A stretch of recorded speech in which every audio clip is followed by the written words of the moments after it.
Steve Agimon, enseignant-chercheur en histoire environnementale à l'Université de Versailles-Saint-Quentin. J'ai participé à la rédaction d'une sorte de synthèse consacrée à l'histoire des luttes environnementales avec Anne-Claude Ambroise-Rendu, Alexis Vrignon et puis Charles-François Matisse.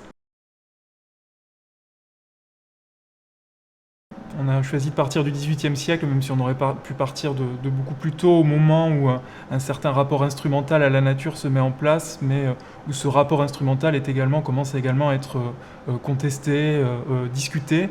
On part d'une série de luttes liées par exemple à la privatisation des communs, et donc on retrace tout d'abord un long XIXe siècle de lutte où, avec l'industrialisation, en fait, toute une série de conflits, d'aspérités se mettent devant cette marche qu'on pensait un petit peu irréversible, cette marche de l'industrialisation. Toute une série de conflits émergent au XIXe siècle qui mettent soit en cause les conséquences paysagères ou sanitaires de l'industrialisation et qui aussi remettent en cause une certaine modalité culturelle d'appropriation de la nature, et donc ce qu'on a pu évoquer par exemple avec l'histoire des conflits forestiers. Pour le XXe siècle, on a cette accélération progressive. On a, disons, deux séquences dans le XXe siècle.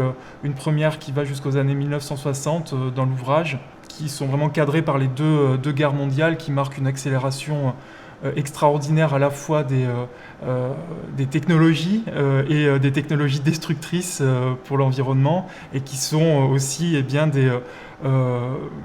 des moments de guerre massive contre tout le vivant.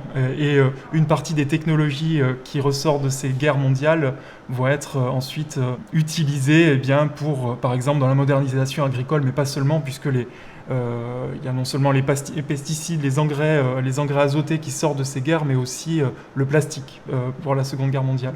Et puis donc une dernière séquence, on s'est arrêté aux années 2000, mais qui irait des années 1960 aux années 2000, qui marque là une succession de luttes, disons, et un environnement qui rentre vraiment dans la façon, dans les débats politiques. Mais à partir des années 1960-1970, en Europe, aux États-Unis, et puis en fait dans le monde entier, l'environnement devient une catégorie d'action et de conflictualité politique.